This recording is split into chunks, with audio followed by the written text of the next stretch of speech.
Advance convent school online classes. Dear students, आज हम पढ़ने वाले हैं साइंस, और साइंस में हम लोग पढ़ रहे थे chapter 13 why do we fall ill, हम बीमार क्यों पड़ते हैं।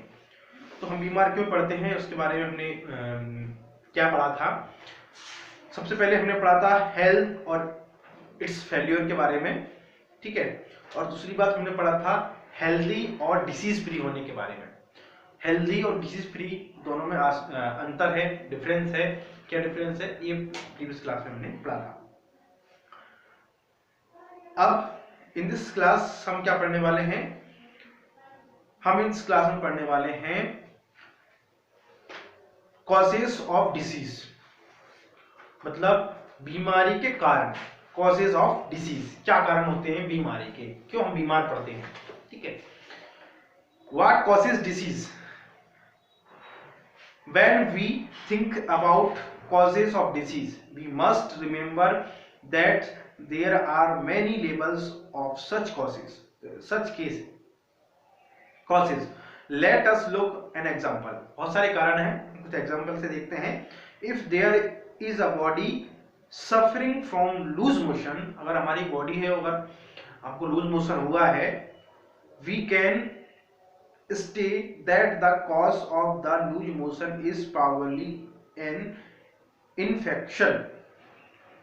अगर हमको लूज मोशन हुआ तो ये मतलब ज्यादा संभावना ये है कि हमने कुछ गलत खा लिया है या इन्फेक्शन है, ठीक है। But in the next question is where did the infection come from. लेकिन अब नेक्स्ट क्वेश्चन ये है हमारे पास कि ये इन्फेक्शन आया कहां से है, ठीक है।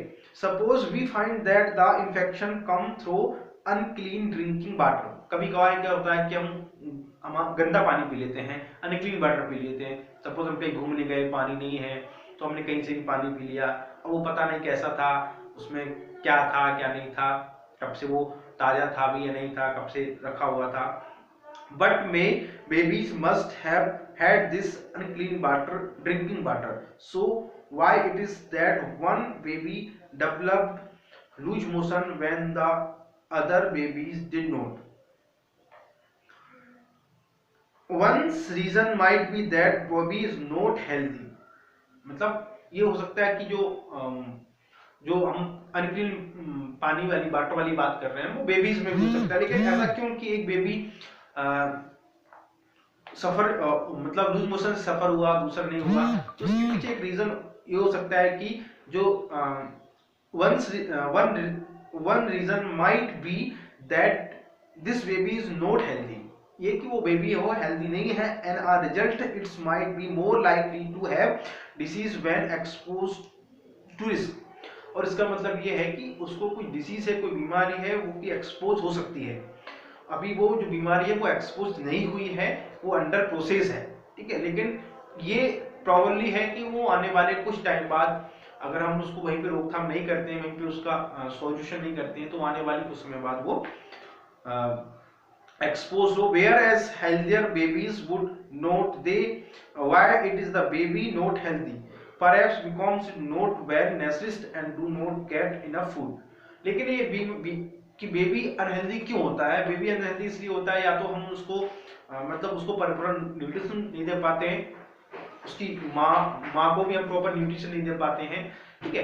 तो क्योंकि अभी छोटा बेबी है तो वो कुछ खाता तो नहीं, ठीक है, वो माँ के दूध पे ही डिपेंड होता है। माँ जैसा खाएगी वैसा उसको बेबी को मिलेगा, ठीक है। तो ये होता है क्योंकि हम लेडीज के या फिर नॉर्मली खाने पीने पर ज्यादा ध्यान नहीं देते हैं। नेक्स्ट टॉपिक है हमारा infection and non infection causes. Infectious और नॉन इन्फेक्शियस कॉजेज क्या है? एज वी हैव सीन, जैसे हमने देखा अभी, it is important to keep public healthy and community health factors in mind. Community मतलब हमारा जो वातावरण है, हमारे जो आसपास के लोग हैं, हेल्थ फैक्टर बहुत हद तक उन सभी चीजों पर डिपेंड करता है। When we think about causes of disease, we can take that approach like further it is the unuseful of to drink of the immediate causes of disease as belongs to distinct type. One groups of causes is infection agent. तो कुछ जो है once group of मतलब कुछ ऐसे group जो है वो की इन्फेक्शन का कारण बनते हैं, mostly microwaves and micro organism disease. ऐसी डिजीज जो माइक्रोब्स और माइक्रो ऑर्गन्स होती हैं। Disease where microbes and the immediate causes are called infection disease. ऐसी डिसीज जो माइक्रोब्स होती हैं और इमीडिएट कॉजेज बनती हैं किसका, इन्फेक्शन डिसीज का। This is the causes of microbes can spread on the community that is disease can cause will be spread with them।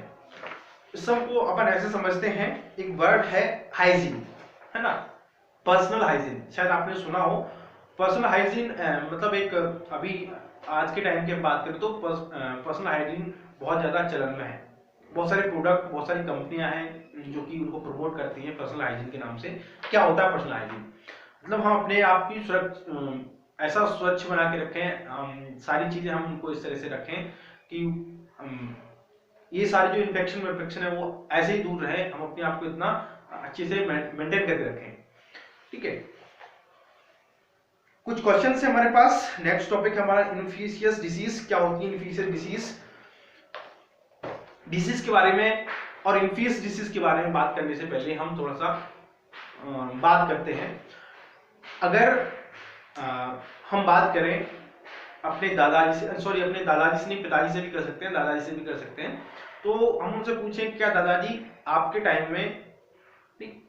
Time में वो जो है जब आप मतलब यंग थे तो उस टाइम पे कैंसर होता था क्या, ब्लड प्रेशर, थायराइड, हाइपरटेंशन, इस तरह की बीमारियां होती थी क्या?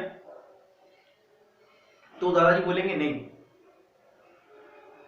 तो फिर क्या होता था उस टाइम पे जो होती थी वो इन्फेक्शियस डिसीज ज्यादा होती थी। दो तरह की डिसीज होती हैं, एक होती है इन्फेक्शियस डिसीज जिसके बारे में हम पढ़ रहे हैं अभी, ठीक है। दूसरी होती है लाइफस्टाइल डिसीज। लाइफस्टाइल डिसीज कैसी होती है? लाइफस्टाइल डिसीज वो होती है जो हमारे लाइफस्टाइल से पैदा होती है। अब कैसा लाइफस्टाइल कि आजकल हम क्या है, आजकल जो है हम बहुत ज्यादा बॉडी मूवमेंट नहीं करते हैं। पहले हम क्या करते थे, आउटडोर गेम्स खेलते थे। अब हम क्या करते हैं, मोबाइल में पबजी खेलते हैं।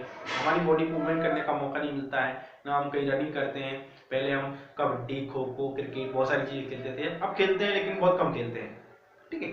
दूसरा, पहले हम क्या करते थे, पहले हम पिज्जा, बर्गर, मोमोज, इस सब चीजों से दूर रहते थे। अब हम क्या करते हैं, सुबह सुबह नाश्ते में मैगी बनाते हैं, नूडल्स, चाउमीन, जाने क्या क्या बनाते हैं। तो वो चीजें हैं जो वो अनहेल्दी हैं। जो पैकिंग फूड्स है वो अनहेल्दी है पूरी तरह से। जो बाहर के जो भी हम खाते हैं ना, सब चीजें अपने उसको बेक समोसा भी ले लो, पेटीज ले लो, ठीक है, केक ले लो, कुछ भी ले लो आप, ये सारी चीजें अनहेल्दी हैं। तो एक कारण है लाइफस्टाइल डिजीज का जो हम अभी कर रहे हैं। प्रॉपर हमारी बॉडी में प्रॉपर प्रोटीन नहीं जाता है। प्रोटीन के बारे में थोड़ा सा आपको बता दूं, हम प्रोटीन के बारे में 6, 7, 5th क्लास से पढ़ते आ रहे हैं कि प्रोटीन, जो हमारा पूरा शरीर है वो प्रोटीन से बना होता है। हमारी हड्डियां, सारी चीजें प्रोटीन से बनी होती हैं। अब प्रोटीन से बनी होती हैं तो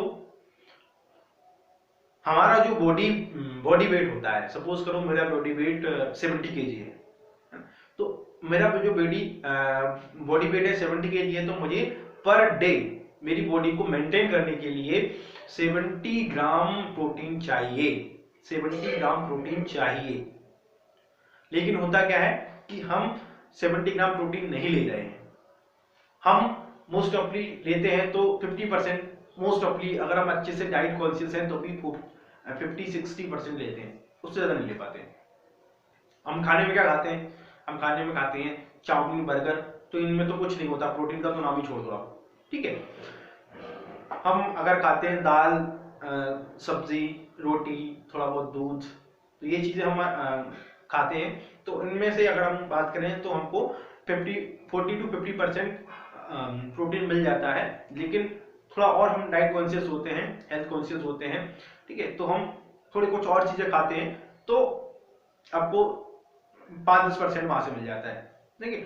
फिर अब हमको चाहिए 70%, हमको मिल रहा है 70% हमको चाहिए, सॉरी 100% और मिल रहा है 70%, ठीक है। मुझे चाहिए 70 ग्राम, मिल रहा है मुझे 50 ग्राम। बाकी भी 20%, बाकी 20% क्या होगा, वो डेफिशिएंसी बन जाती है धीरे धीरे। एक दिन में नहीं बनेगी, वो 2 दिन में नहीं बनेगी, लेकिन वो एक टाइम के बाद, साल 2 साल 4 साल के बाद वो एक डिफिशियंसी बन जाती है। डिफिशियंसी क्या होती है, जैसे कि हम आयरन की कमी से एनीमिया हो जाता है। आयरन कमी से एनीमिया कैसे हो जाता है, क्योंकि हम आयरन खाने में ले रहे हैं, तो वो धीरे धीरे करते करते वो एक डिफिशियंसी बन जाती है, उसकी कमी से वो डिसीज हो जाती है, ठीक है। तो सारी चीजें वही है, उसमें कुछ नहीं है। हम प्रॉपर डाइट लेंगे, calcium, iron, vitamin C, vitamin A, B, जो भी विटामिन से, मिनरल्स है, सारी चीजें हैं वो हम प्रॉपर तरीके से लेंगे तो हमारी बॉडी डिसीज फ्री रहेगी, ठीक है। मोरल ऑफ द स्टोरी क्या है? मोरल ऑफ द स्टोरी ये है कि हमें जो भी चीजें हैं वो सभी खाना चाहिए, ठीक है, और बॉडी को ध्यान में रखना चाहिए, ठीक है।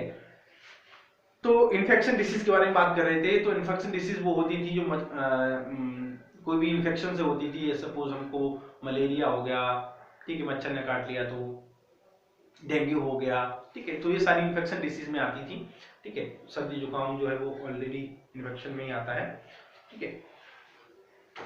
तो ये सारा जो था वो था आपके डिसीज के बारे में, ठीक है। इसको आप अपने से पढ़ेंगे तो आपको ये समझ में आएगा। हम इसके बारे में ज़्यादा नहीं पढ़ेंगे, वो आपको ही पढ़ना है, क्योंकि हमारे पास टाइम बहुत कम है। हम चैप्टर 14 स्टार्ट करेंगे नेक्स्ट क्लास में, ठीक है। चैप्टर 14, चैप्टर 15 और शायद 16 भी है हमारे पास चैप्टर, नहीं 16 नहीं है, शायद 16 भी होना चाहिए, 16 नहीं है हमारे पास, 15 तक ही है, ठीक है। तो ऑलमोस्ट हम फिनिश करने वाले हैं, तो गॉट इट। तो ये चीजें हैं। नेक्स्ट क्लास में हम चैप्टर 15 पढ़ेंगे, इसमें हम पढ़ेंगे इंप्रूवमेंट इन फूड रिसोर्सेज के बारे में, ठीक है। Till then take care, thank you so much for watching.